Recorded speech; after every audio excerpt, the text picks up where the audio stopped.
Hi, everybody. This is Marlene with Miami Ghost Chronicles Stories of the Supernatural. And I hope you enjoy this new show, whether you're viewing it on the internet or listening to a podcast version of the episode. I do want to thank you for being part of my audience. You can also find links to videos or podcasts on miamighostchronicles.com, as well as where you can submit your story about any eerie experiences you've had, which I would love to hear about. Just go to the Submit Your Story tab. Please subscribe to our channel so that you receive notification of when we release a new show. And find us on Facebook, Twitter, and Instagram. This is where I usually live stream and where I give you a behind the scenes look at locations where new episodes are being filmed at. I also tell you about all the interesting guests that will be appearing soon on Stories of the Supernatural. I hope you enjoy the show, and I think you are all wonderful.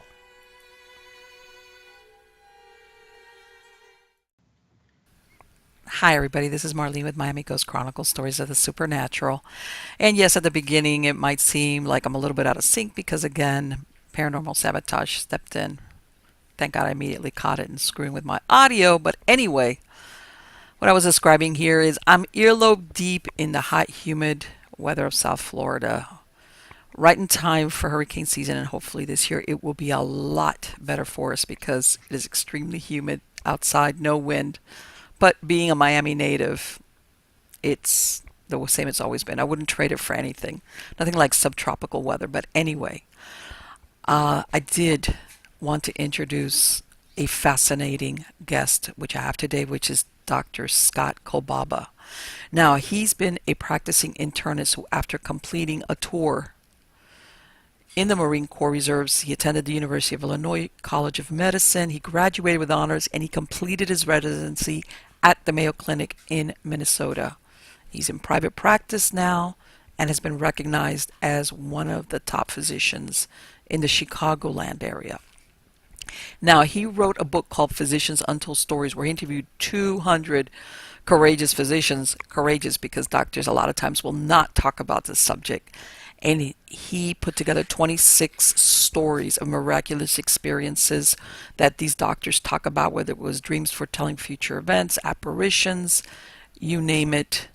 He put that book together, and it talks about things that a lot of times regular people, let alone doctors, will talk about, and near-death experiences. In other words, what happens to us after we pass away? What happens to our bodies Yes, after we yes. pass away? Dr. Kalbaba, how did you get involved in writing this book? Well, I'm a pretty ordinary doc. I'm pretty conservative. I take care of patients. I'm actually considered pretty boring at parties. You wouldn't want to sit next to me at a party. And so I was going along, just minding my own business, very happy with my life. And then I started to have some personal experiences, and then some experiences that were related to me by doctors.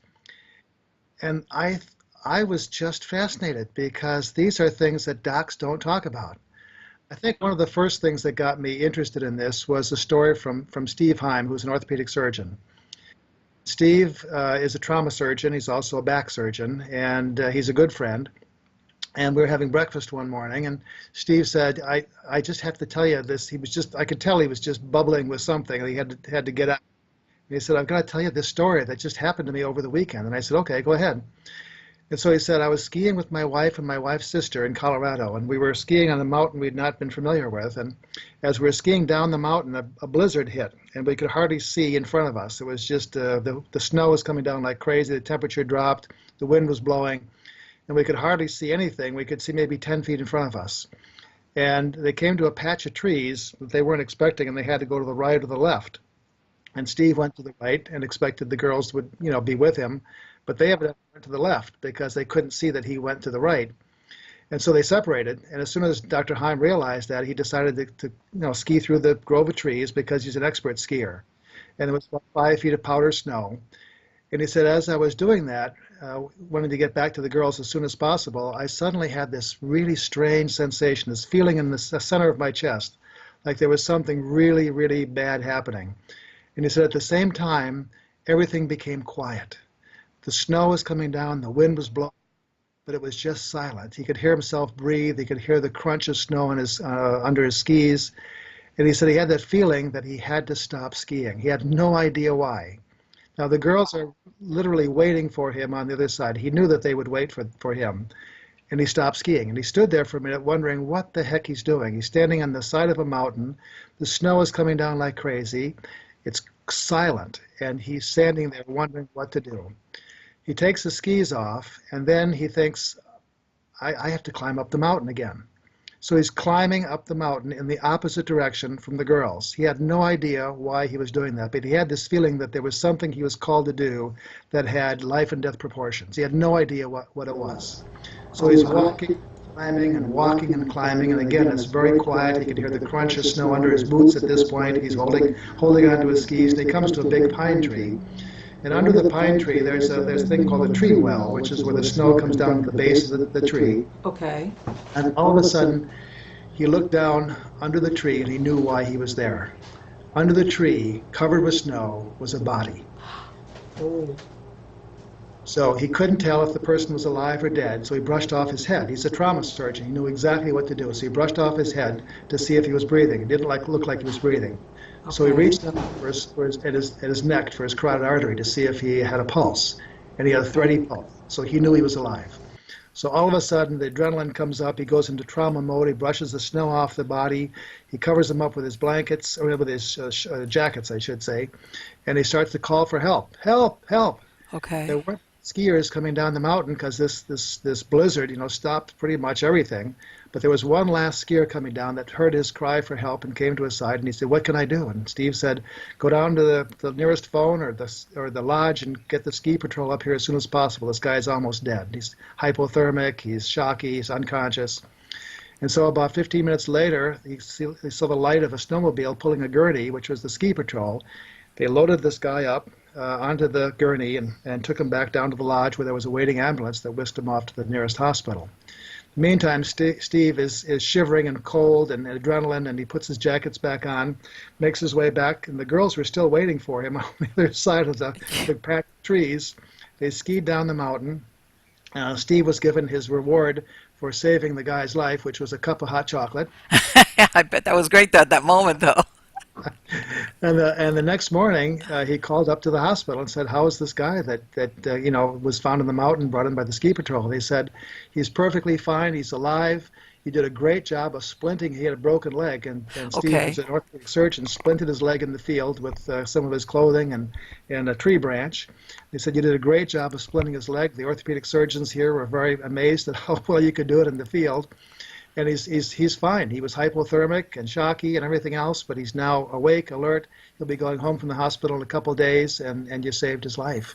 What happened? He had run into the tree when he was skiing? Definitely hit the tree because he couldn't see with the snow coming down so much, and he ran into the tree, fell into the tree well where no one could see him. And Steve said, had he not seen him, had he not been standing right over that tree, he wouldn't have seen him, and no one would have found him until the spring. Because it was, he would have been covered with snow. Right. They would have said, "We can't find this guy," and then good luck on trying to find him. Exactly. And talk about the best person to find you under those circumstances. What a coincidence, a trauma surgeon, the ideal person in the middle of nowhere to find a person in the middle of the woods that needed his help. And so I said, "Steve, what did you think about this?" And he said, "Well, there's no question that this was some divine intervention. There's something out there. You have to believe in something that directed me to this guy because I had to be right over that tree to see him. Otherwise, no one would have seen him." Exactly. And then he said something that was really interesting. He said, 2 people were saved that day. And I said, "What do you mean?" And he said, the skier obviously was saved, but I was saved too. And I said, "Well, what do you mean?" And he said, "Well, 2 years ago, I was skiing with my father in northern Michigan, and my father arrested on the trail, the cross-country trail, and I had to rush him down After we got him revived a little bit, we rushed him down to the nearest first aid station where there actually was a doc that was there that knew CPR and had trained at Northwestern. And we both worked on him for about an hour, and we couldn't save him. My father died. And Steve's a guy that's an orthopedic surgeon. They're not used to people dying on their service. You know, Right. these that Okay. do joints and bones and so forth. He said, Mm-hmm. I had the guilt. I kept that guilt of that I was responsible for his death all these last 2 years. Wow. And he said, when I found this guy in the mountain, this skier that was unconscious that hit the tree, I realized that this was my second chance. There was someone that Exactly. was giving me a second chance to save a life, and I succeeded. And that made me realize that my father's death really wasn't my fault. That people live and they die and they have a certain time when they go, and it wasn't my fault. And my guilt suddenly was lifted now that I had opportunity to save I this can skier. imagine. Because exactly So with that type of injury of a broken leg, who yeah, better, specifically than orthopedic surgeon? I mean, exactly. obviously, besides that, he was, hypothermic, but still. Yeah, So yes, it was like it.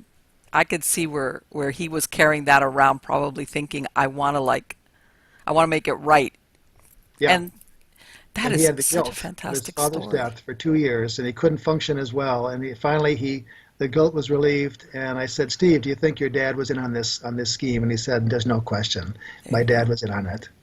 Right. So, Yeah, so that probably. I got to get him off the hook because if not, he's going to be carrying this around with him. exactly.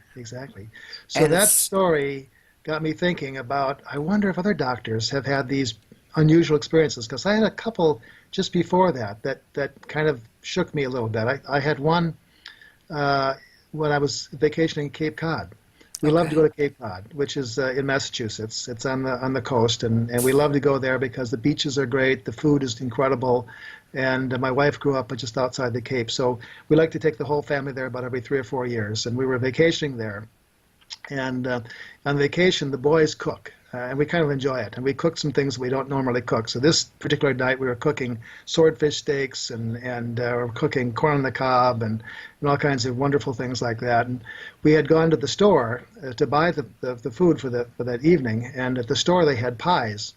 And they had a whole stack of cherry pies. And we got to talking as the boys were talking about what their favorite pie was. And we all decided that it was Grandma Kolbaba's, my mother's, rhubarb pie, because we had a big rhubarb plant in our backyard.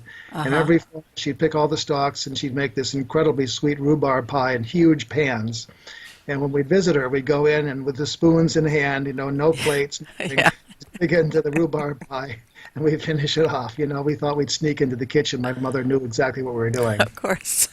Well, she died a few years before our vacation, so we missed her a great deal. And she loved family things. She would love to have been at the family vacation, with us. And we all said if she was there, she'd probably make us a rhubarb pie. We had to settle for cherry pies that night. So everyone, did you ever have a day that you just remember as the most incredible day of your life, where everything was absolutely Yes. perfect? The sunset was gorgeous. The day was beautiful. Everyone was getting along.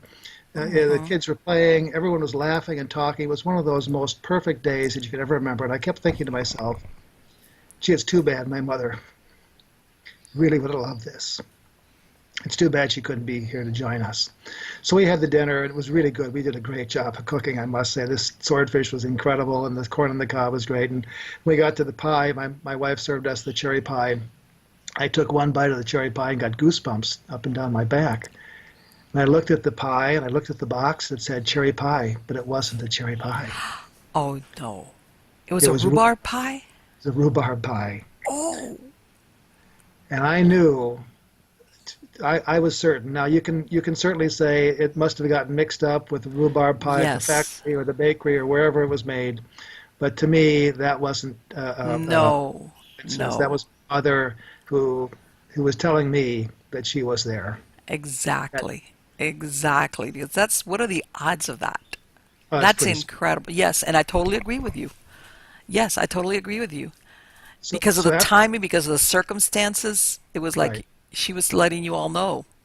I think she was. So after that, after the Heim story, I really got sensitized to this. So this boring doctor started to hang out at the doctor's lounge, And as doctors would come and I'd say, listen, I'm writing a book. I committed myself to writing a book because I thought these stories were enough, and a couple others that I had were enough to write a book, and I thought they would be pretty interesting for people to read about. So I'd ask the doctors in the lounge early in the morning, and everyone's rushing in, if they had any stories of things that they couldn't explain scientifically. And I was amazed at the number of doctors that had incredible stories, because doctors never talk about this stuff. I never heard any of these stories before this, and I've been in practice for about 25 years before, and no one talks about this. And I bet. but there must have been some way that I asked them or something that many of them came up with phenomenal stories.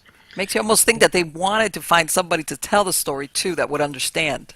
Who better I, than I, another doctor?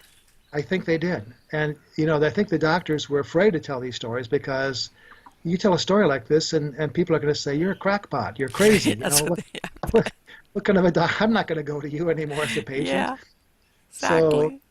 so I interviewed lots of doctors, about 200, I assume, roughly.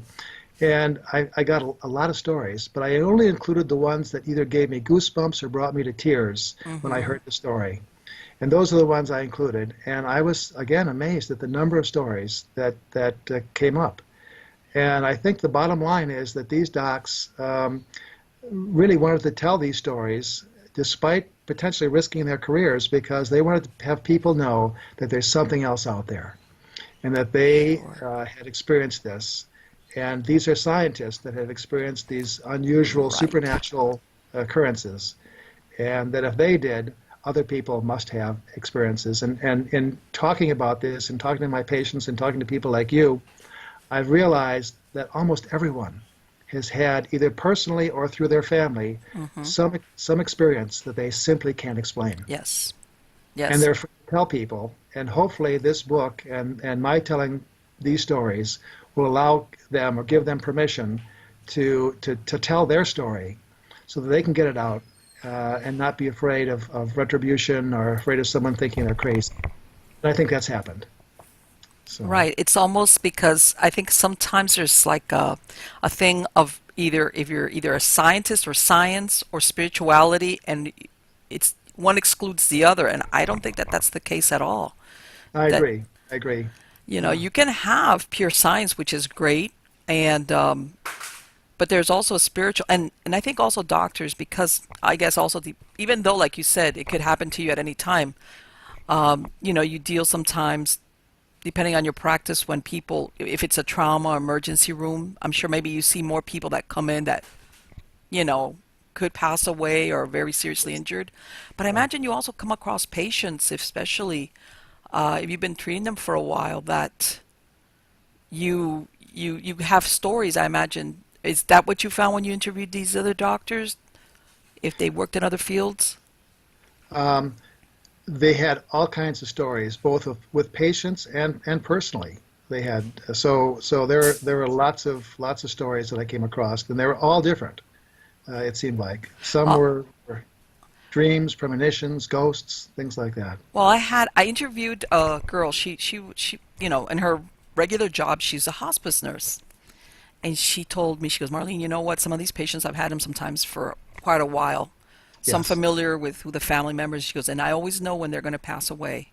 And I said, how? She goes, because they'll start talking to people that I know because I've that I know have passed away, Yeah. spouses, relatives. She goes, since I've been with them, and all of a sudden, she says, once I hear them having these conversations or acting like they're interacting with somebody that I know is deceased, I know that before long, shortly, they're going to be passing away. And And that's what happens. And I've had hospice nurses, not hospice doctors, tell me that also. The ER sees this too. It's in the literature, and they see it not uncommonly. Fred Bullhofer is one of my good friends who works as an ER doc, and he was saying that he had a guy that came in a full arrest, and they were doing CPR, and they hmm shot him in the ambulance, and they brought him into the ER. And as they were wheeling him into the cardiac room, he arrested again. They had to shock him again. Then, as they put him into the bed in the cardiac room, he arrested again, and they had to wow. shock him a third time. When he finally came to, he looked unusually calm. And Fred said, you just had 3 arrests. You know what happened to you? And he said, yeah, I did, but I somehow have a sense of peace. And Fred said, well, why is that? And he said, well, the first time when I arrested, my father came to me, and I could see him standing right near me, and I could almost touch him. And he said the next time he was joined by my wife, and the third time he was joined by my brother. So I had my brother, my wife, and my father standing right next to each other, right near me, as I went out. And it gave me a lot of peace, and they didn't say anything, but it just gave me this sense of peace and comfort. And Dr. Bohofer, the ER doc, said, well, are they going to be seeing you while you're in the hospital here? And he said, they've all died. Wow. So it was his impression that these individuals who had died, special to the patient, were coming to take him back. And Right. so it's not unusual that we have people that are near death or at the edge of a life that see their deceased relatives Hmm. or good friends or significant others, and we'll talk to them. I agree that happens.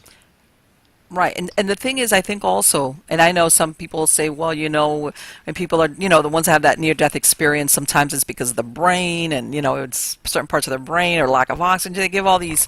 But I'm thinking to myself, you know what, considering that usually in our society, people are afraid of dying, you know. Yes, yes, But then when they have this experience, in other words, you would think that once they have that experience that they're happy because a lot of them will say, I wanted to die, I wanted to not come back into my body. They're yes. having experiences of happiness and no pain. So you would be thinking, well, if you have already an expectation of fear of death, Hmm. you Yes, don't carry it over. As a matter of fact, most of the time, some of these experiences I've read about, usually they return normally because they've left someone they love behind, like children or right, a right, loved one. But they right. kind of teeter totter on, do I really want to go back? And I think we've had a couple stories like that. Where people, I'm convinced that people can sometimes make a decision: do they cross that river and leave the Hmm. earth, or do they stay on the shore and they go back? We had one doc, Bob Cornell, was good friends with one of my gynecology friends, John Messett. And John and Bob used to meet in the doctor's lounge every morning and talk about their favorite thing, which was fishing. So they talk about fishing before they went on the rounds. And I think John Messett used to say of Bob Cornell, Bob knew every lure that you had to use in every lake and every body of water in the United States, bar none. And he was just an avid fisherman. And they became actually good friends, meeting in the doctor's lounge every morning, talking about fishing and also about their families, which they loved. And so one day, John Messett was in the doctor's lounge, and Bob Cornell didn't show up, and he realized he was just told that he had a massive stroke and was in the ICU. Oh, So John went into the ICU to see him, and he was totally unconscious. He was essentially brain dead. He had a massive stroke. He talked to the the intensivist in the ICU, and the intensivist said, I'm sorry that your friend Bob Cornell is really essentially brain dead. We're going to keep him on the ventilator for a couple more days, and then on the third day, if he doesn't come around, we're going to take him off the ventilator and let him die. And John Messett was just devastated. He never didn't realize how close he had become to Bob Cornell with those meetings in the hmm, morning. How you don't realize how special something is until you miss it, until it's gone. sure. So John Messett didn't know what to do, and you want to do something. When something is really that devastating, you want to do something. What can I do? And he didn't know what he could do. So he pulled the curtain so no one could see him to the little cubicle where Bob Cornell was, and he got real close to his ear so no one could hear him, and he started telling Bob Cornell fishing stories.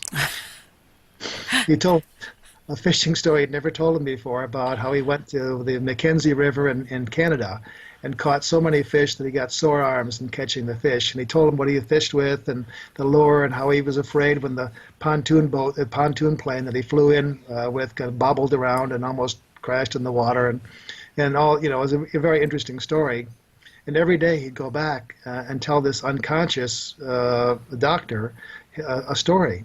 And John Messett's wife said, "What the heck are you doing? You're telling, you're telling a person who's brain dead stories. He can't hear you. Why are you telling him stories?" And he just felt the need to tell him these stories. He Uh-huh. something he could do. And so on the third day, when he was supposed to be unplugged, John Messett came in and realized he was too late. The bed was all taken down. The light was off in the room. The body was gone. And he asked the nurse when Bob Cornell had died. And the nurse laughed at him, and he was offended. And she said, "Well, he didn't die. He woke up yesterday, and he's now down in the step-down unit." Oh, my. So, so Now, when how does that work? Here they're thinking, how did he go from brain dead to that? they thought he was brain dead, but he must not have been truly brain dead. Oh, So, and there's a gray area sometimes there, whether if a person's truly brain dead or just about, but he was as close to being brain dead as you can be. He was totally unconscious, no responses to anything. So he did wake, wow. and so when John Messett caught up with him, Bob Cornell said, "John, thank you." Had a broken speech because of his stroke. "Thank you for sticking with me and telling me those stories about your fishing in the Mackenzie River, catching all those grayling fish and hurting your arms, and with the pontoon So he plane was and all, hearing all these he stories. heard everything." And so John Wow. Bassett wondered, this was Bob Cornell's ultimate passion in life. And Bob said to him, "I look forward to every day when you would come back and tell me more of the story." And you certainly wonder if Bob Cornell was on the edge of that river, or Mm-hmm. lost and ended his life, or stayed. And I think, John Messett always wonders whether those stories that he told Bob Cornell of the things that he loved kept him from taking that step. You I never think know. it's possible. It's I certainly think it's possible. possible. And it almost, or if you want to say, it almost tethered him to this plane because he's hearing these stories. Yes. And it was Yeah. like, oh, I want to stay and go to that river or go to that fishing spot. Yeah. Yeah. Now, to my knowledge and to John Messett's, Bob Cornell never made it to the Mackenzie River, at least not in this lifetime. He lived a number of years afterwards, ultimately died of unrelated causes, and I suspect he's in the Mackenzie River fishing as we speak. Probably. But that is such a fantastic story. And you know what? It goes to show you that sometimes, like, miracles do happen in the sense of that. Because you always hear when you're told that a person is brain dead, it's exactly like what you described. It's like, okay, Yeah, this he's gone. person is being kept alive by machinery, Yeah, and once we shut off the machinery, that's it. yeah, The death will be complete. yes, yeah, So even then, you just really don't know. You no. don't know. And I've So, even heard of people that have been in long-term comas that sometimes if they have somebody that's there, like similar to this, but more long-term, where they're continuously talking to them, giving them stories, telling them to yeah, wake up. When they yeah, do eventually, not all the time, but some of them do come up and they were aware. yes. You never know. You You never never know. know. And you never know when a person has a choice of leaving or staying. And I think that is a choice that what some of us get. Yes. And so Yes. this was his choice to come back and do more fishing, I think. And you would think, especially, like you said, after having a massive stroke, that I imagine, yeah, everybody was saying, well, no, this is too bad. I can't, Yeah. I imagine his wife must have kissed Dr. Vessa and said thanks. I bet they did. I bet they did. So, Because that is, and in a way, that's a great story because um, it's almost like unlooked for, unexpected.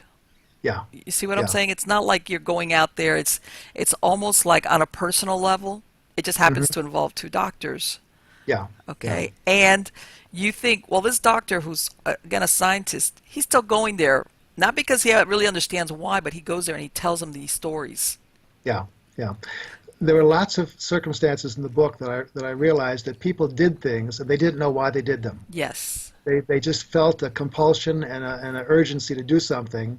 And I think that's a good lesson for all of us that sometimes we'll get these feelings to go up Hmm. to a person and just comfort them or say hi to them or something. And I think we should listen to those feelings because sometimes that person that we're directed to needs a little love or attention or something that may even change their life. And I think that happens. So, Yeah. and that was one of the things that happened, regularly in the book, that these doctors were felt compelled to do something, and when they followed their compulsion or their premonition, it turned out to be life saving. Right. The Like Dr. illogical Yeah, choice, yeah, in other words. sure. I can think of one. Rich Jorgensen is one of my good surgical friends, and Rich was had a dream one night, and you don't normally. I have dreams on occasion, but as soon as you wake up, the dream goes away, and you forget Hmm. it the rest of the day. This was a pretty incredible dream. He dreamt that one of his good friends, it was a judge, appellate judge in Illinois, had died, and he saw in the dream he saw him in the coffin in the funeral home, and it was very moving dream. He was sad. He was just crying, over this Hmm. dream. He woke up and he couldn't get it out of his mind that he had to tell him something. And it's interesting that a couple of weeks before, Dr. Jorgensen was having breakfast with someone that's kind of a 1970s hippie type, and she was saying, when you have a dream, the Earth Spirit, if it's someone else, the Earth Spirit it wants to tell you something, she said, and when you have that dream, you should tell the person that you had a dream about. So Rich kept thinking about that, and he decided to call up the judge, and tell him that he dreamt that he was dead. Now, can you imagine picking up the phone and calling your good friend, one of your best friends, and saying, "I saw you dead in my dream," It's like thanks. Well, he put it in a more subtle way than I just put it, and the judge started to laugh. He said, "That's a funny dream, Rich. What do you think I should do about that?" And Rich said, "Well, could you do me a favor? Can you just get a physical? Yeah, that would make me happy. That way, they'll make sure that you don't have any heart issues or anything else that could kill you." And so the judge said, "Well, I haven't had a physical for a while. If you want me to do that, Rich, I'll do that." So he went and get a physical. The fellow that did the physical did a complete job. He saw him and he listened to his heart and he did the EKG and the blood work and everything else. And everything was perfectly normal. So the judge called up Dr. Jorgensen and said, Rich, I want to let you know I did what you told me to do. I had my physical. I'm in perfect health. There's no problem at all. And Dr. Jorgensen got this really sinking feeling in his chest, like, there's still something wrong here, Right. that the dream was just so vivid that we Hmm. have to we have to go further. And he said to the judge, he's going on a limb now because, Yeah. He was, he's stretching his friendship a little bit because the judge did what he said for the first time. uh-huh. And Rich said, "Could you see my cardiologist?" And the judge said, "Well, Dr. Rich, I just saw your a doctor. I had a complete physical. Do you really think I need to see a cardiologist?" And Rich said, "Would you please see my cardiologist and just, have him look at you and see what he thinks?" And finally, the judge decided to do that. He saw the cardiologist. They did some tests. He flunked the stress test very badly. They put him in the hospital, did an angiogram. He had what's called a widowmaker, which is a coronary lesion that causes death within about 3 months generally in most people. Oh my And God. other major lesions in his heart, they decided to take him to bypass surgery without releasing him from the hospital the Uh-huh. next day because they were afraid that he would die if anything happened. A little clot formed on that narrowed artery, 99% narrowed artery, and so they took him right to surgery the next day. They literally saved his life. And the judge, when he was coming out of the anesthetic, said, "Rich, thank you for pushing me to get this and saving my life."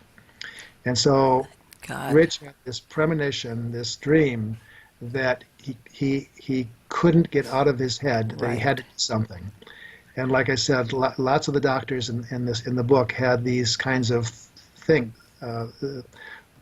premonitions or urges to do something, and when they followed through, they made a huge difference. And I think it's a good lesson for all of us. Right. And what's interesting is, and people don't realize that sometimes our subconscious mind or premonitions where speaks to Hmm. us in symbols.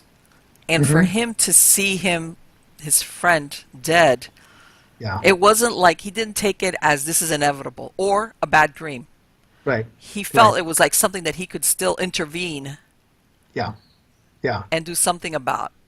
It was interesting that the person that had talked with him a couple weeks before had put a bug in his ear about Exactly. telling others, when you have a dream, you have to relate it to other people, and so that's what he did. Very And interesting. thank God he also was like persistent about it because what is it? That kind of test he had with a cardiologist was just something Yes, that wouldn't show up with a regular checkup.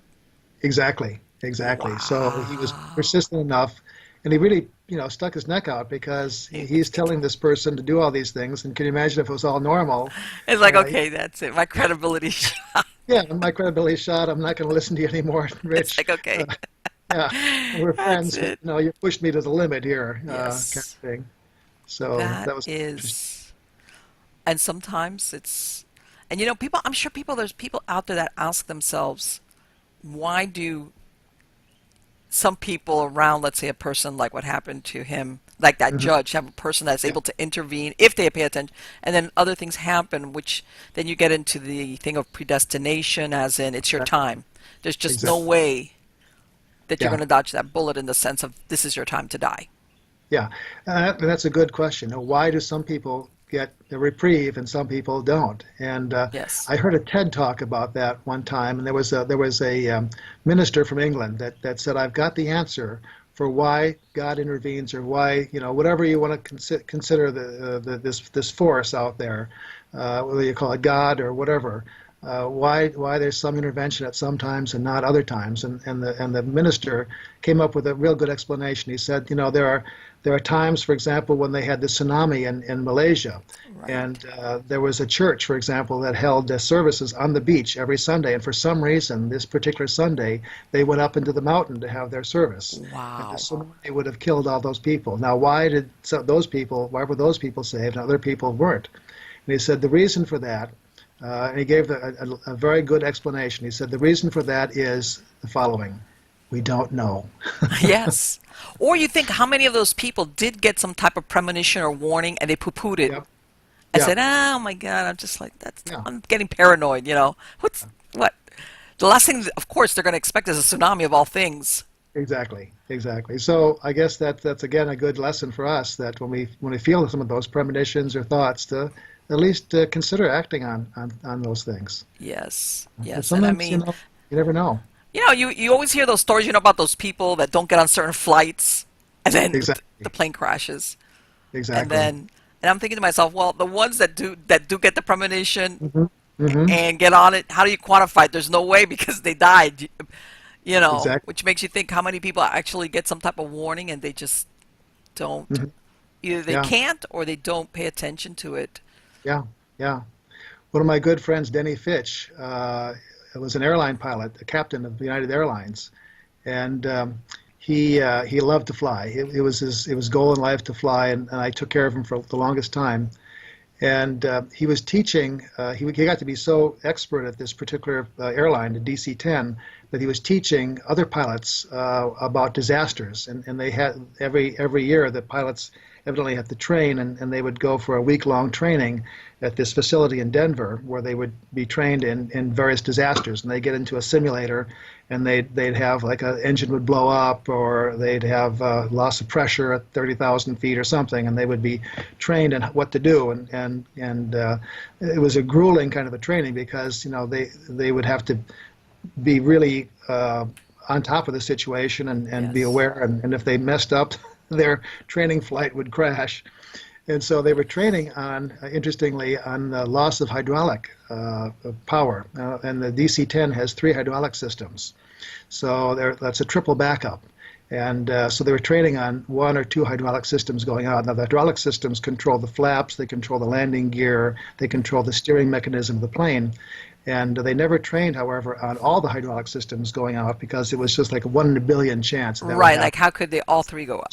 Triple backed up. So Denny was flying. They had a couple days where they had some time off, so they were flying back, and Denny was flying back to Chicago, where he lives. And he went to the airport. The captain of the airline can pick out what flight he wants to be on, as long as there's room.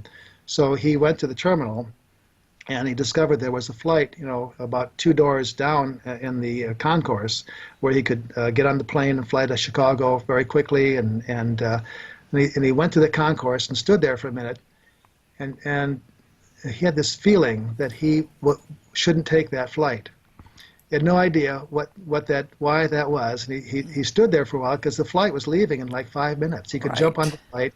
There was plenty of room for him. He could be home in Chicago any minute. And there was another flight that he knew about that was leaving later, way far down the concourse. And for some reason, he started to walk down to that flight. And he decided to get on that plane, leaving later at a later Mm-hmm. time. He wanted to get home early, but he decided to take that flight. Well, so he got on the plane. It was a DC-10, the one he'd been training on with the hydraulic systems just the day before. And about a half hour into the flight, there was an explosion. The DC-10 has three engines. The engine and the tail exploded, and there was a fragment of the fan that went through and cut all three hydraulic lines. They had no hydraulic pressure. This is a Oh, true story. crap. So they couldn't steer the plane. They couldn't put the landing gear down. And the flaps and the slots, I imagine they couldn't. They couldn't use those because those are Oh, hydraulic. So Denny recognized as a passenger, he wasn't the pilot for this plane, he was just the passenger. He recognized as a passenger that there was something seriously wrong when the plane started to bank very steeply. So he talked to the stewardess and he said, the flight attendant, and he said, listen, I'm a what's called a line check airman, which means he's an expert in this particular airplane, and he teaches other pilots how to fly this airplane and deal with disasters in this particular plane. He was probably the most qualified person in the world to handle an emergency on a DC-10. So he's sitting there on, wow. and then the stewardess, the flight attendant, went up to the captain of the plane that was flying the plane, and said, "There's, I've got this line check airman," and the captain said, "Bring him up right away." Quick. And he took over the controls because he was so expert at this particular plane. Now he couldn't steer it. So what he decided to do was, if he needed to have the plane go to the left, he would gun the engine to the right. If he needed to have the plane go to the right, he would gun the engine to the left. If he needed the plane to go up, he would gun both engines and it would rise. If he needed the plane to go down, he would cut off the power so that the plane would go slower and descend. Now, he was doing this. The plane was still going That sounds 360. like such a nightmare. Oh It my was a God. nightmare. They radioed there's a place in San Francisco where whenever there's a disaster, they can radio this Mm-hmm. group of men who have manuals on every airplane that United flies. And they radioed the men, and they told them what the situation was. All three hydraulic systems were out. And all of a sudden, there was a silence because the men in San Francisco realized that they were talking to dead men, that they would never be able to land the plane, that when the plane ran out of gas or ran out of fuel, That's it. it would crash. And so they didn't know what to say because this was a 1 in a billion circumstance. They had no contingency, in other words. Like, what do I tell you? Nothing they could do. So Denny Wow. Fitch, our hero here, is flying the plane. It's going in sine waves, up and down, round in 360-degree circles. And they decided to land it at Sioux City, Iowa. Sioux City, Iowa is a small airport. They have cornfields all around. It had just rained the night before, and they're going to crash land the plane in Sioux City, Iowa, without any landing gear, without being able to steer the plane to the left or the right. And they're ready. And Denny said to himself, "I'm going to die today. I know I'm going to die today." And so they brought the plane in at 300 miles an hour, and he was able to land the plane. The right wing tipped down, Uh-huh. and fuel spilled on the plane. The whole plane caught fire. The front of the plane basically was knocked off. Denny was knocked unconscious, and the plane fortunately skidded through the cornfields, which slowed the plane down, and also the mud from the rain the night before also slowed the plane down. We're able to crash land. This was heralded as the most significant aviation feat in the history of aviation. Denny Fitch saved almost 200 people on the plane. There were people that lost their lives, but the majority of people on that But plane still, lived. And Denny survived also. And I saw him back in the office with his broken arm. And after about a year of rehab, he went back to flying I VC. was gonna go. He went back to flying. It's like, And the question is, why did he pause at that one gate and not take that first plane back? Why did he go way down the concourse to get to the second plane that was leaving later? And why did he happen to be on that plane, the most qualified man to fly a plane in a disaster like that? You just wonder. There's something, And it something. this was like no practice. This was not a practice run. This was the real This was a thing. real, yeah. So he saved a number of lives, and that's was actually made into a movie with Really. Charlton Heston. Yeah. And So you know, well, out here in the Everglades, you know, well, we've had like three crashes, but usually that Eastern flight, the yes, 401, they had yeah, survivors, but that was the one that because basically the instrumentation was lying to them and telling them yeah, that the landing gear was not yeah, down, and it was, yeah. and they Right weren't to paying the attention. yeah, yeah, And I mean, there were survivors on that same thing. It landed out in the Everglades because it was yeah, marshy out there. yes. But what you're describing to me, it's like no landing gear. There was no way to steer that plane or to. No. And I'm thinking to myself, how did he slow it down? Like Yeah, he just, that's he slowed the engines down, and they couldn't slow down too much because then they would lose because then they their would just drop down and launch. Yeah.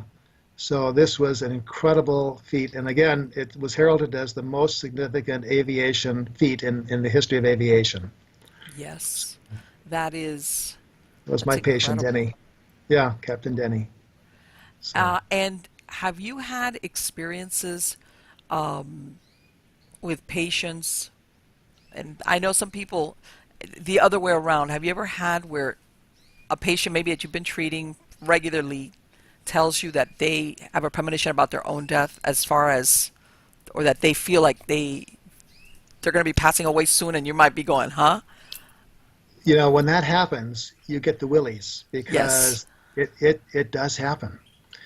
I know it hasn't happened to me that much. I can't think of one specific example, but I know there's a doctor that is a surgeon, Mm-hmm. and he was operating on a person with a lung mass. He was a chest surgeon and had to take out a lung tumor, and it was a pretty simple procedure, overall.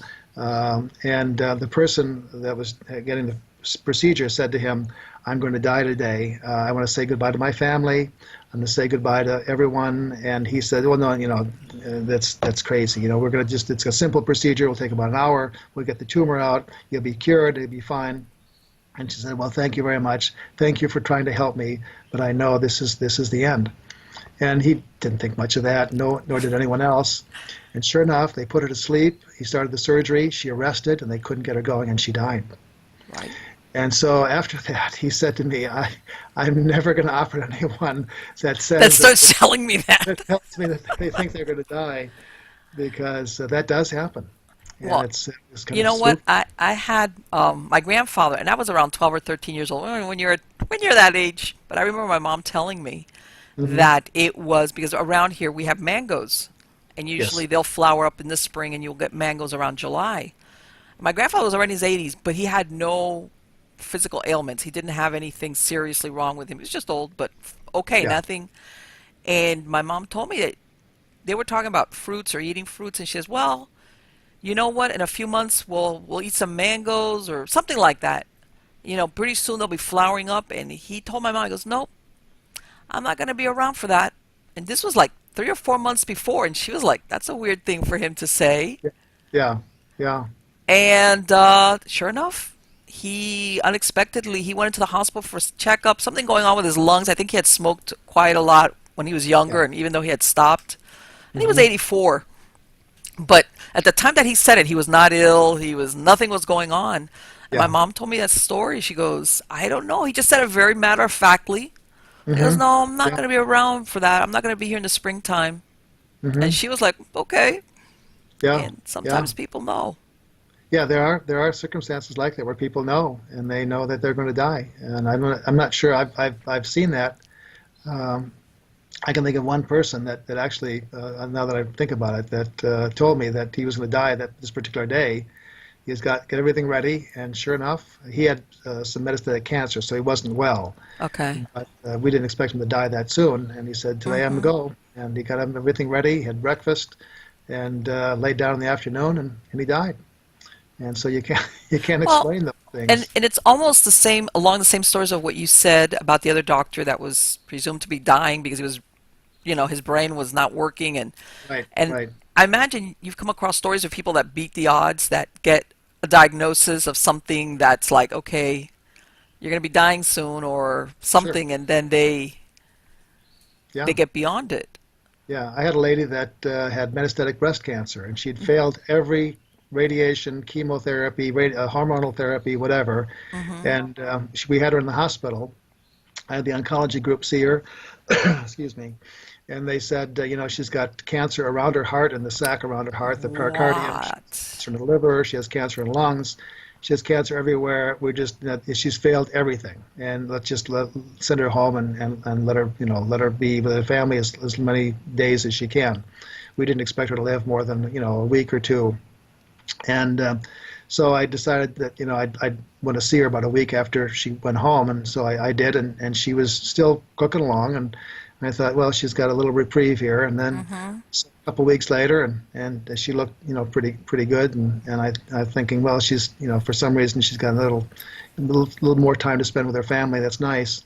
I saw her a month later, and she looked pretty good, and she was gaining weight. You don't do that when you have metastatic cancer generally. Uh-huh. So a month later, and she had gained more weight, and I said, well, we better, Marlene, let's take just a CAT scan and see where this cancer is now and see what the prognosis is, and it was gone. There was no cancer anywhere. There was no cancer in her lung and her That's heart and her incredible. liver. And she lived, I think, 9 more years. She ultimately died It's of like cancer. it's So we incredible all, yeah, what yeah, the body is capable of. yeah, yeah. And so there's some theories about what happens there with the immune system and so forth. But either it's Mm-hmm. miraculous or there's something in the body that triggers some immune response and it makes the cancer go away. So that's what happened to her. So I'll never forget that. Right. That makes you think, besides, obviously medication and treatment, how much of our mind or our desire to live Yeah, or our mental state has to do with the people that survive, or in this case, that the cancer yeah, disappears versus other ones, people that get resigned to the fact that they're going to die and that's yeah, it. They just stop yeah. fighting on There's a all lot. levels. Yeah, there's a lot to be said for fighting and for having positive attitude and then there's the element that we just can't explain. I know you can And hear. have you run across any stories? Because I've spoken to, again, people usually nursing, the people in the nursing staff, that they said the ones, spoken to a couple of them that usually work that overnight shift, when Yes. things are quieter, and Hmm. they say that every once in a while they've had experiences of seeing certain things Hmm. that almost that they know, or either something going into a certain room that later on it turns out that person died, or just really unusual stuff. And they said, and normally it's the people that work that nighttime, middle of the early morning hour, 2, 3 in the morning, Yeah. that Yeah. witness Yeah. There, things there along are this. there are some interesting things that happen like that. One of the stories that comes to mind is Jack Heisler, who is a gynecologist that I know, who actually delivered two of our kids who are still walking and talking and speaking, interestingly, uh, and doing very well. And Jack's wife was delivering their fifth child, Okay. and Joan is her name, and she was doing really well with the delivery. Um, Joan, Joan's grandmother, interestingly, was a midwife, and Grandma Hanlon was her name.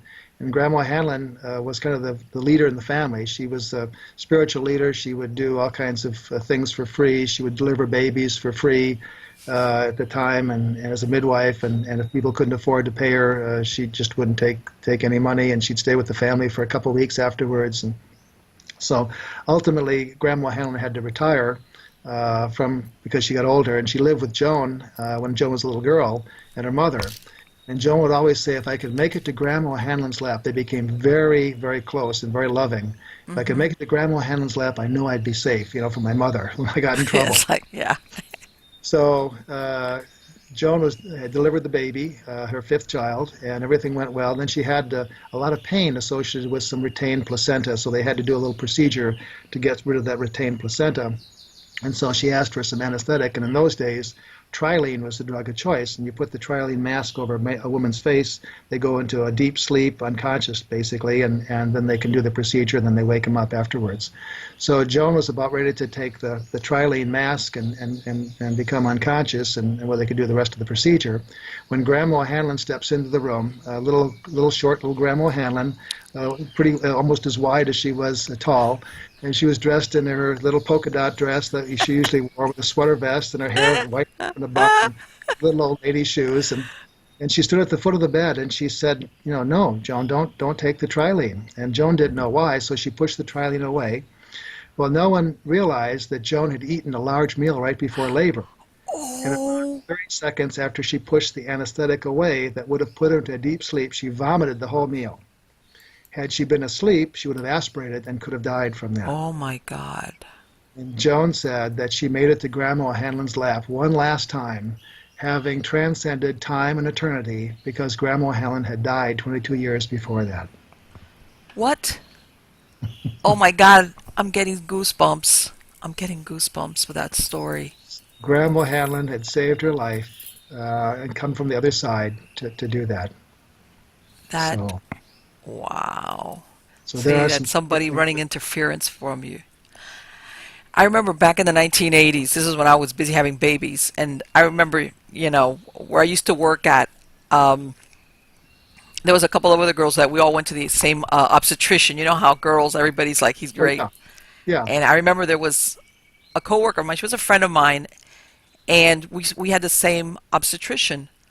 And she told me the story that he told her that he had been leaving the hospital like at 2 or 3 in the morning, and I know which hospital it was. It's right on a Hmm. super busy highway here in Miami, but it Yeah, says it was 2 or 3 in the morning. It says usually at that time that highway is empty, sure. and he was coming out of the hospital and he was going to turn on that busy highway, which was empty Yeah, supposedly.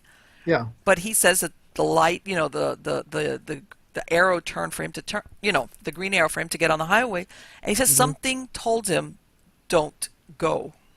Hmm. He says, sure enough, as soon as as usually you thinking, he says this guy coming, said it must have been doing about close to 100 miles an hour, just blew right down the roadway, of course, took the red light. Sure. And if he would have, if he would have turned, this guy would have T-boned him and it would have been a Yeah. horrific accident. Oh, And he says sure. he couldn't Yeah, understand why. Something just told him, don't go, yeah, even if you have the green light. yeah. And I remember my friend Maggie, she was the one, she goes, oh, you know what? That happened because he brings life into the world. He's so close to Hmm. life Hmm. that this is, they were trying to keep him safe. And I Yeah, never forgot that story back from the yeah. 1980s when she told me because we had the same doctor. So it was like, Sure. wow. And I Those mean, kinds of things happen regularly, I think. And if people pay attention to those little feelings, that will keep them out of trouble in many cases. yes, yes. And I mean, I understand perfectly that that's like it's a, it's a street that normally it's very busy during the daytime, but at that time of morning, there's hardly anybody. And you would think even then that you could, and Yeah, yeah, sometimes it's some people, like again, the ones that don't heed the warning, how would you ever know that they didn't? Because sometimes, unfortunately, bad things happen to them yeah, or yeah. they, yeah. But I think, yeah, that they're, I want to say a lot of times that we've been more directed into again into the scientific mode and anything that doesn't fit or can be quantified or proven or analyzed or Right. reproduced, it's like, Hmm. oh. And but at the same time, I think that once you have that experience firsthand, like what happened with you, even though you Hmm. heard stories from Yeah. persons that you trusted with what they were telling you, there's Right. something that happens, your paradigm shifts totally, Hmm. that Yeah. of course you can't ever prove it, but No, there's something that changes as to how you see the world, that there's definitely much more than what we can see, feel, touch, with our regular senses. for sure, for sure. And I think that that's one of the reasons I wanted to write the book, because these are scientists that have gone through these experiences that they love to explain scientifically, but simply can't. And some of these doctors have had these amazing experiences, And again, they've been afraid to talk about them for a long time. But they have come through and were able to tell me. One of those was Dave Mochel, who was one of my orthopedic surgical friends, and he was operating on one of my patients. And it's interesting when I first saw him and he told me about the story. We were walking together on the floor, and he grabbed me and said, "Scott, I've got to tell you this incredible story." And I said, "Okay, tell it to me." And Dave said, "Well, I can't tell it to you here. Someone might hear me." Yeah. So we went into a private room in the It's hospital. like, I will deny all knowledge if anybody ever asks me. And he said, Mary is your patient. We're going to operate on her foot. And we put her to sleep and administered the antibiotic, and she arrested. And she flatlined, no respirations, no pulse, no blood pressure. She was dead. And we started CPR, and when they call a code in the operating room, everyone kind of comes in from the other rooms and they try to help out. And there was one of the techs that came in with pretty bright red hair underneath his operating room cap, and he started to do CPR. Now, Mary was a big person, and he wasn't doing CPR adequately enough because Dr. Mochel couldn't feel the pulse. So he asked him to step aside, so he could do the CPR. And he didn't step aside. And he asked him a couple times, and codes aren't really a polite affair. They're a life and death situation, Mm-hmm. and when you're not doing an adequate job, that person can die because you're not adequately doing enough compression. So Dave went up to him and pushed him aside, and he took over doing CPR. The guy stumbled off, but then Dave started to do CPR. Well, after he started to do the CPR, they administered some epinephrine and a few other things. She came around again, but not to consciousness. Her pulse came back, her heart was beating, and she was breathing on her own, and then she went off to the ICU. They stopped the surgery, obviously, and the cardiologist took over, and they found that it was the antibiotic that caused her to arrest. She had an anaphylactic reaction. Okay. Well, it's interesting, they took care of her, everything seemed to be fine. After about 3 days, she was ready to go home. They had not done the operation, obviously. They had postponed that for some other day. And Dr. Mochel went in to see her to give her the final instructions about what to do with her foot and so forth, since they didn't operate on it. And she said to Dave, Dr. Mochel, thank you for saving my life. And he's kind of a humble guy. And he said, well, it was just kind of a team effort. Everyone kind of pitched in. And she said, no. I saw you push that guy with the red hair aside, and I saw you start doing the CPR. And that's what saved me. You saved my life, literally. And Dr. Mochel all of a sudden got weak knees, had to sit down to listen to the story. And she went on to tell him all the minutia of what happened in the operating room, about what the person was wearing and who did CPR next, and all those kinds of details that really she couldn't have learned unless she was right there. And then Dr. Mochel said, well, how did you know all this? And she said, well, when I arrested, I rose to the top of the room, and I was able to see everything that was happening. And while I was there, interestingly, my grandmother came to me, who had been dead for a number of years. Wow. And she told me that it wasn't my time to go, that I'd have to go back. But if I was a kind and nice person, that I would have a special place reserved for me in heaven that was just for me. And so it's interesting, Mary, before this, was not a nice person. Really? Person you didn't want to see in the office because she'd always complain you're late, you didn't prescribe the right medicine, Okay. I'm still sick, it was just... She was unhappy. Very unhappy and never nice to any of us. After this arrest and after she came back, she was the most kind and wonderful person in the world. She'd bake us cookies, she'd thank us for taking care of her, and she was a totally changed person. She helped her widowed father for a number of years. She ultimately died about 7 or 8 years later because she had multiple medical problems, diabetes and heart disease and so forth. But in the meantime, she was the kindest person in the world. And so I called the story Mary's Christmas Carol because it reminded me of Scrooge. Well, you know what? And it makes you think she had it. How could, in other words, she wasn't lying about this, because how could she have done this whole attitude change? Yeah.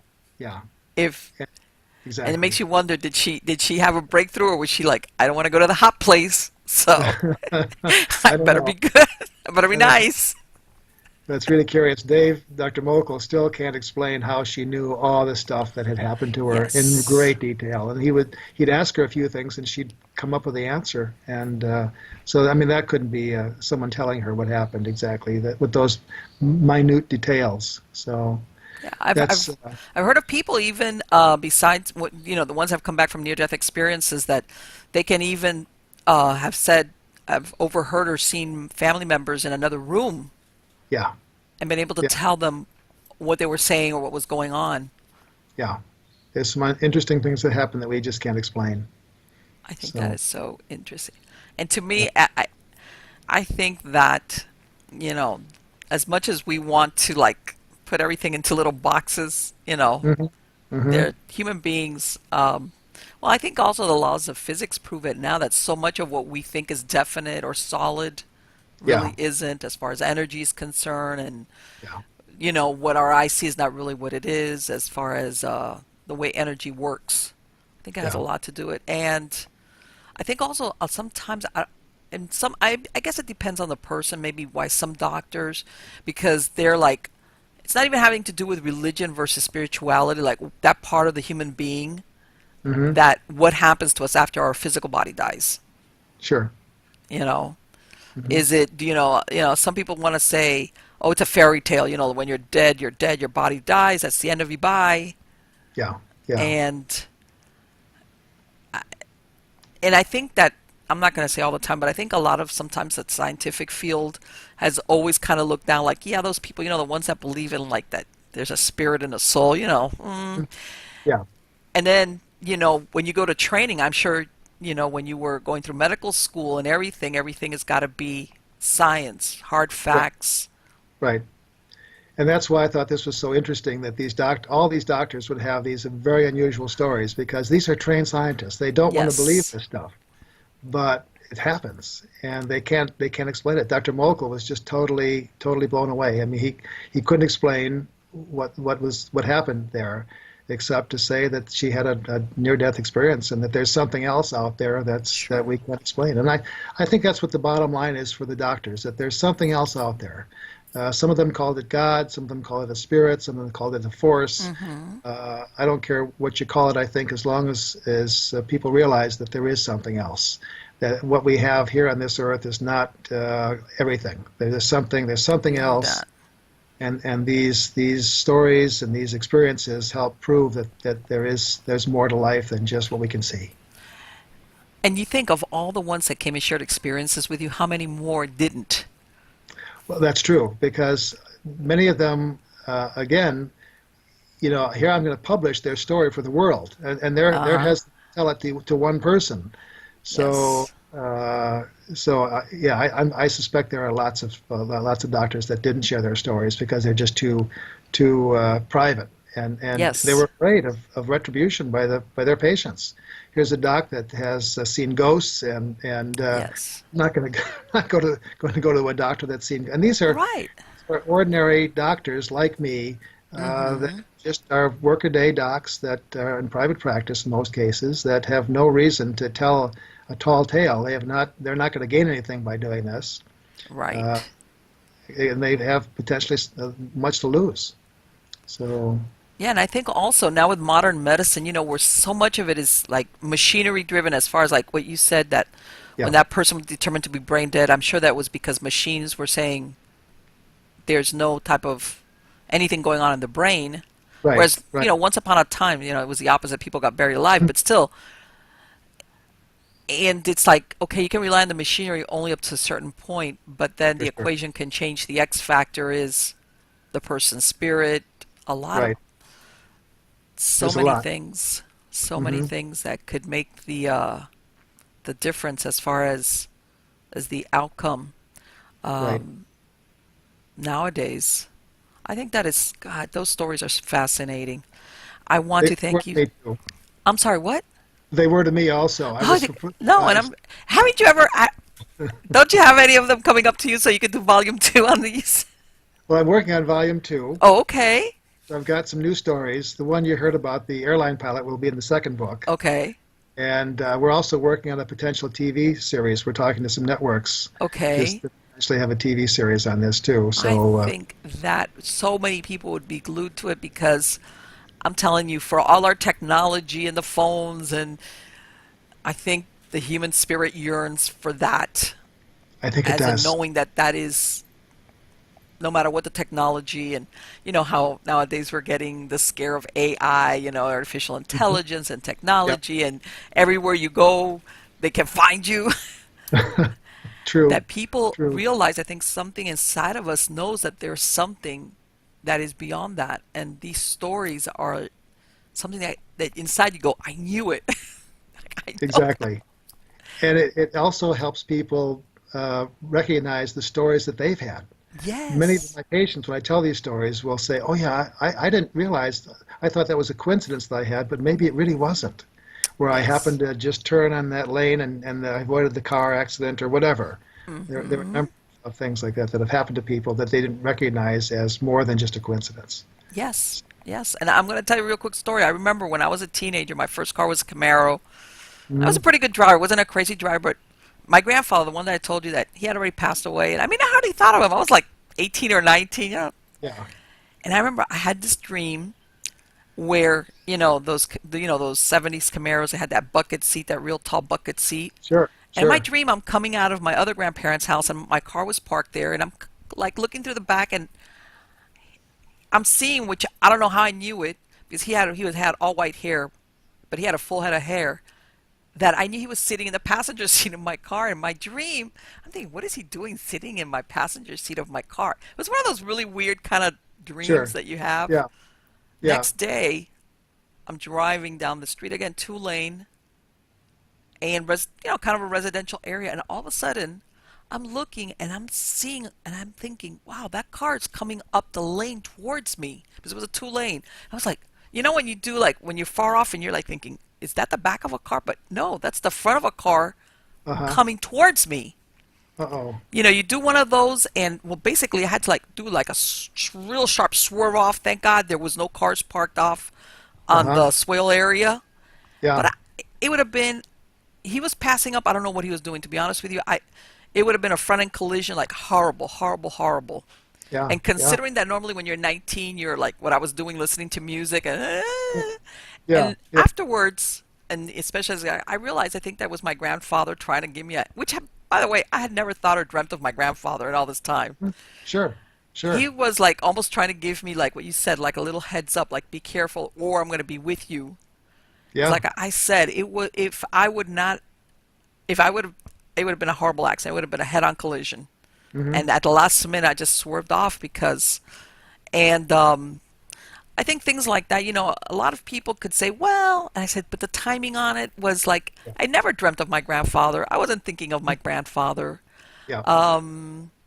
Nothing along, I just remember waking up the next morning. That's a weird dream. So I understand perfectly what you mean, that sometimes there's something that you understand when you have that experience that you know inside of you that this was not a coincidence.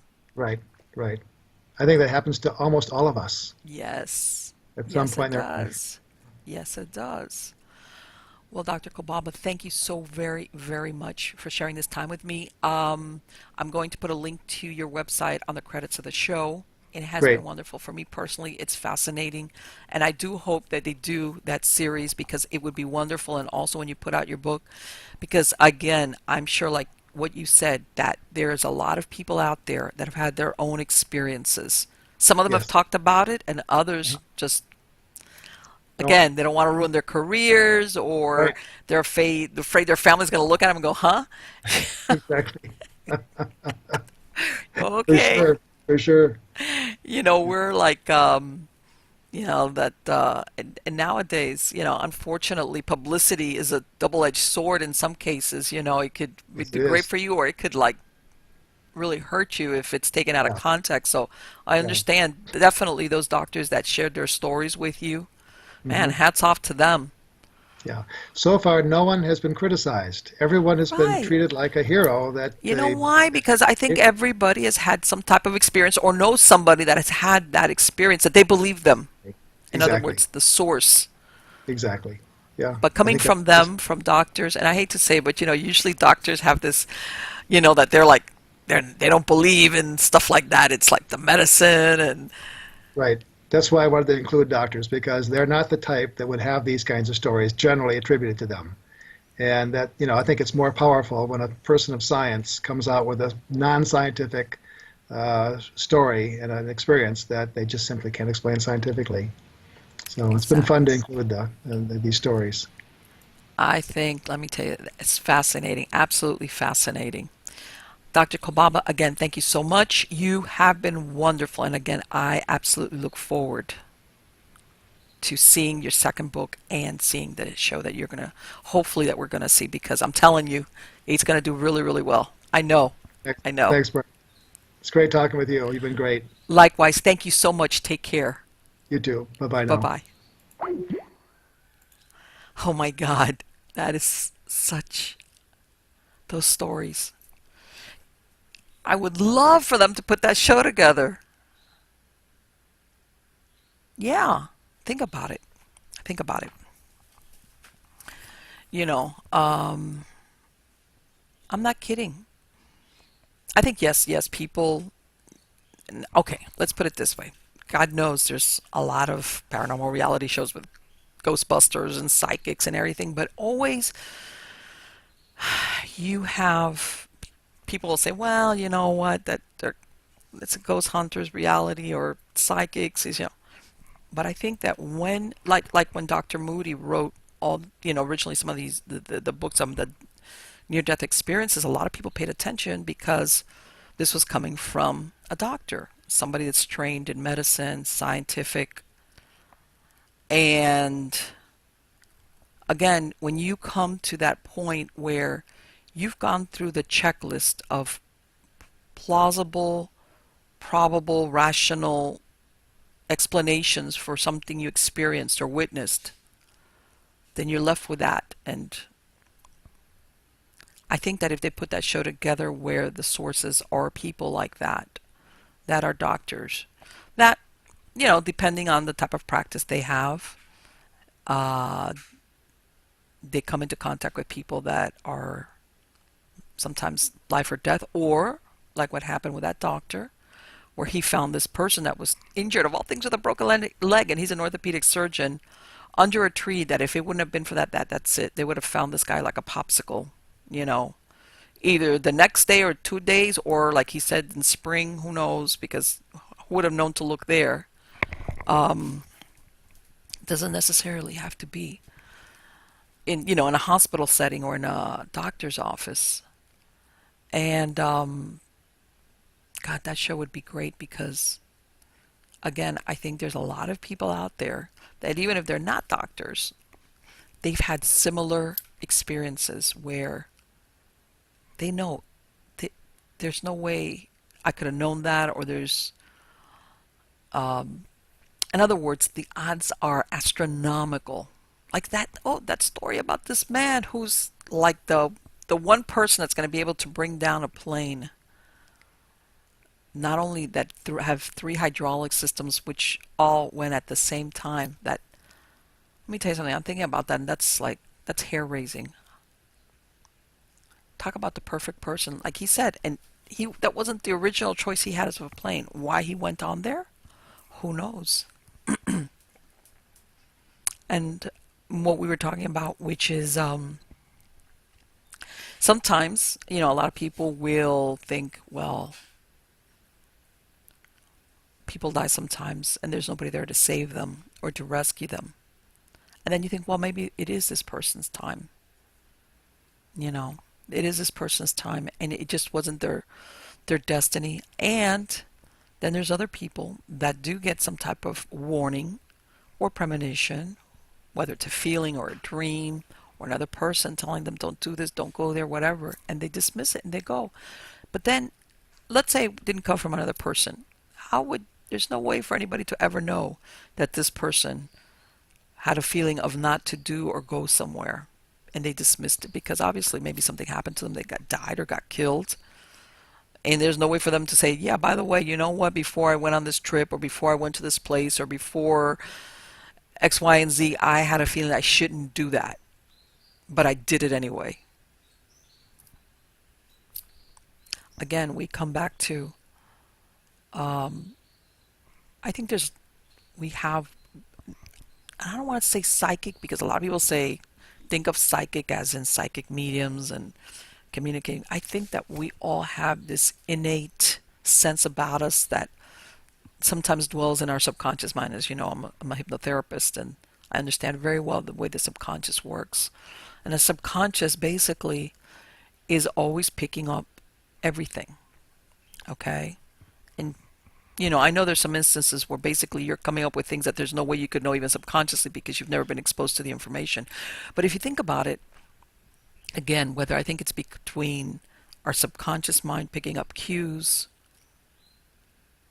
and observing certain things, or a, a sense that we have that you can't say, well, it's this one thing that allows us to, how can I say, if you stop thinking of time as being linear, that it is able to observe and see things that will happen and give that information back to you, even though, let's say, this, okay, will not happen in the future. Or, again, let's go to that example of that doctor that found this person injured.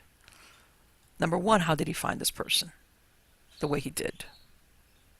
Number two, it makes you wonder, did his dead father intercede somehow to lift this burden off his son's heart? In the sense of that he felt guilty because he hadn't been able to save his dad a couple of years before? Think about it. As a parent, I know that if I passed and it was within my power to help one of my children, I absolutely would do it. Especially something like this that was probably maybe even impeding him from being, enjoying his being a doctor, or what was it? That he had a chance to, I don't want to use the word to redeem himself, because in truth he really didn't do anything wrong. But in his mind, his perception of his reality was that he felt culpable that he hadn't been able to save his dad. That, in other words, he still owed a life. And there's no way that could have been manufactured ahead of time. He wasn't around going around, okay, let me see if I can find somebody to save. No. He's skiing. He's having a good time. I just think that those stories and what he was describing, I'm telling you, for despite all that we are able to quantify, to explain, to diagram, to analyze, to x-ray, to find, even with the laws of physics, here we are, we're going off to Mars, we're doing all these breakthrough theories in physics, even though there's so much that we don't know. I guess is my point. There is so much that we do not know. Okay? That, again, I'm going to come back to Marlene's theory. I'm a humanist. I believe in human beings. I believe that we're going to triumph. And a lot of people will say, well, there's so many horrible things going on sometimes.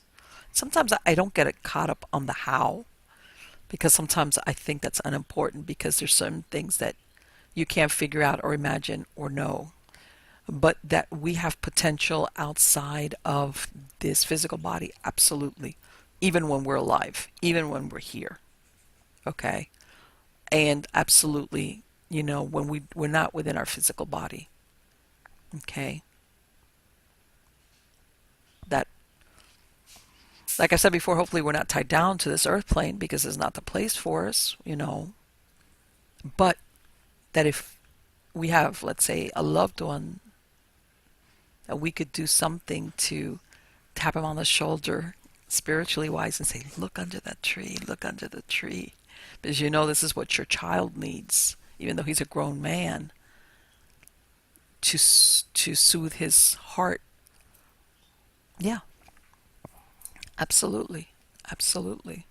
So again, guys, believe me, as human beings, we're so interesting. This world is so interesting, despite the fact that everything, like I said, now with technology and everything feels like it's being analyzed and observed. And I'm telling you, there's so many mysteries out there, including this one. What happens to us after we pass away? I don't know, guys. I love this interview with Dr. Kolbaba. So, I'm going to put a link to his website on the credits of the show. All right. And I'm sure that from there you can link over to purchase his book. And like I said, I hope to see a second book. I hope the series.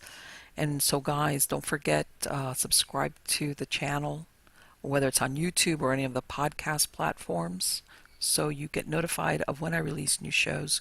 Catch me on Facebook, Twitter, Instagram.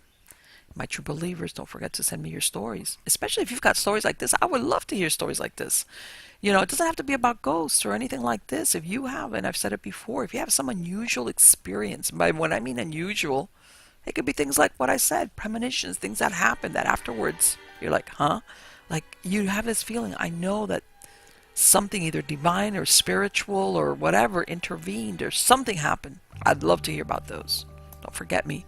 Send them to Marlene at MiamiGhostChronicles.com, or just go to MiamiGhostChronicles.com. I have a tab there. And again, you have links to all the podcast platforms from my website. Also links to the YouTube videos if you want to see them there. Or if you even want to download the MP3 files of the shows, the podcast versions, you can do it from my website. And I have a phenomenal guest coming on the show, guys. You're going to love him. Believe me. There's a lot of interesting people out there. And I was hoping to go on an investigation. I got an invite and from a group that I interviewed about a year ago, and you even saw me in an investigation. They're Blood Moon Paranormal. They work out of Central Florida. And I got an invite from Connie, from the lead investigator from them. Had somebody that might have been experiencing something with an Egyptian curse. But I can't go because I'm incubating and hatching chickens. Chick eggs, yes I am. And when you're in the middle of that, you can't be gone. I would have to do a little bit of travel, like a few hours maybe.